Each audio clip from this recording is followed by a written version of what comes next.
Most political commentators think that come the federal election, Malcolm Turnbull will have two opponents to contend with, Bill Shorten and Tony Abbott.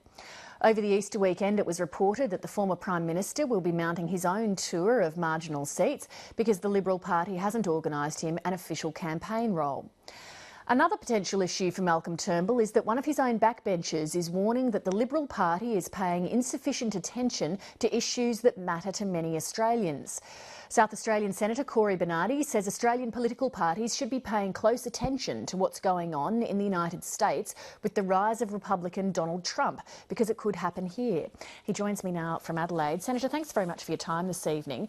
Why do you think Australia is ripe for the emergence of a Trump-style movement?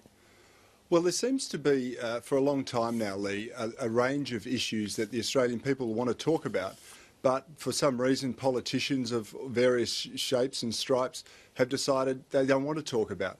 Part of that is the media making a mockery of those who raise mainstream concerns. But also the political agenda, I guess, is one of risk-averse. The establishment parties are concerned about how they're going to be portrayed. And I've seen a disenfranchisement, if you will, of many people because they don't think that their concerns have been reflected by mainstream parties. And what do you think are these, as you put it, mainstream concerns? Well, I can go back through some of the issues that I've raised for many years.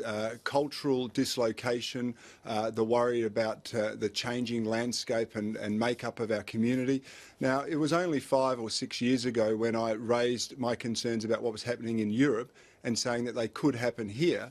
I was mocked and pilloried by members of the media, members of my own party and members of the Labor Party.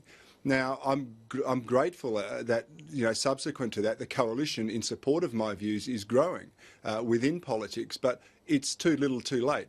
Now, and I've always said, if we ignore the issues that people want us to talk about, then you will have movements outside of the establishment political parties grow. And we saw an element of that with the Palmer United Party, we see it with the Nick Xenophon Party, we see it with other parties that are emerging like the Australian Liberty Alliance. And I would prefer to keep those people in the coalition tent, and that means I've got to put forward a very strong conservative voice, advocate for conservative values and advocate for principle in politics to restore faith in politics, if you will. When you look at those sort of movements that you're talking about, though, you can take it right back to One Nation. They tend to reach a cap, though, of support, which would show that they're not representing mainstream issues. They're representing issues or providing a voice to a smaller percentage of the population than the mainstream.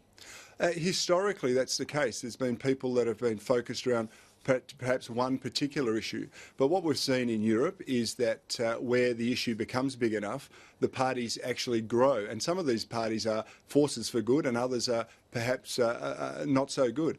In America, we're seeing the emergence of Donald Trump, who's the anti-establishment candidate, if you will, who's bucking all the conventional political wisdom on the basis of the fact that so many Americans feel that they've been left behind by the political system and that it's working to entrench advantage by insiders rather than advantage the people of that country. And in this country, unless the political parties can engage in conversations about issues that are really important without being called names, without being mocked and pilloried, unfortunately we will go down the same path. I'd rather that didn't happen, and I'm working towards keeping the Conservatives or the silent majority of Australians within the coalition tent. So you're not working towards then the creation of your own party? Lee, in 2014, when I gave a speech at the National Press Club, I said that I was going to be launching a movement to unite Conservatives to re-establish and reaffirm their faith in politics by talking about the things they wanted to talk about. It's not about establishing a new political party, but it's about restoring faith in political process. And I want to make sure that the disenfranchised recognise in me and amongst some of my colleagues they have a very strong advocate for their values. And we're not going to win every battle, but sure as heck we're going to represent their values and their principles, and we're going to apply conservative principles to policy outcomes. And that's what I've always sought to do. You've registered the name Australian Conservatives. Why have you done that then if you're intent on staying within the coalition? Lee, in 2009, I established an education and training foundation called the Conservative Leadership Foundation, and we run a number of programs through that, educational and training for young leaders. And one of the programs we're going to be launching later in the year is something for Australian Conservatives. We've always sought to protect the intellectual property. That's a product of my commercial background before politics. So we register domain names, we make sure we've got trademarks, because after all, that's the most important thing in protecting an idea.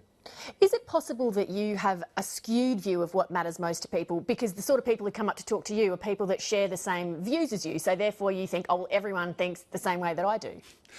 Lee, I can assure you that everyone that talks to me doesn't share my views. You know, I seem to be a barometer of public opinion, and as anyone who goes on social media would attest to.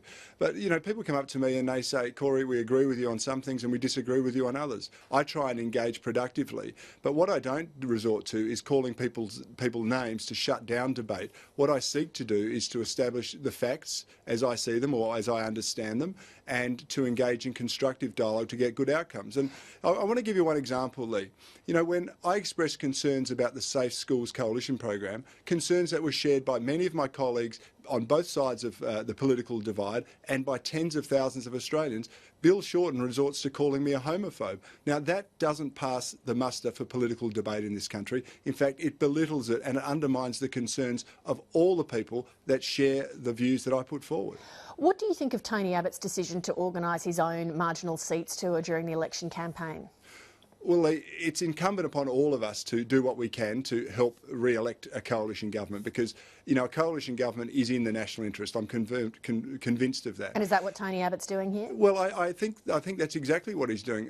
You know, a former Prime Minister has a particular status. If he's invited to go and assist in an electorate in a particular campaign, it's because he's going to add value to that campaign. And Lee, let's not gild the lily here. Some of us are more popular in some areas of the country than others. It would be a waste of my time, for example, to go into Wentworth and be campaigning in Wentworth. It might be counterproductive to the Prime Minister's own aspirations.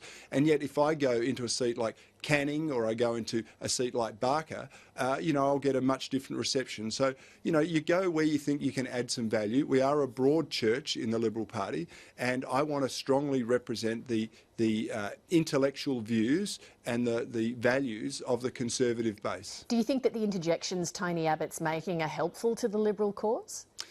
Well, you know, some of them are helpful because they reaffirm our policy direction and the base from which we're now building. Others, you know, are portrayed in a less than positive way, but I'm not sure they're meant in that way. The media, I think, have to be accountable for some of the misdirection that is put forward in politics and some of the misapprehension, maybe even some of the lack of confidence in the political process, because the most benign, frank thought can be twisted and portrayed as something that it really wasn't intended to. And we all have a responsibility to act in the national interest, and that includes my colleagues, it includes me, and it includes the media, who have such an important role in our national dialogue. Senator Bernadi, thank you very much for your time this evening. Thank you, Lee.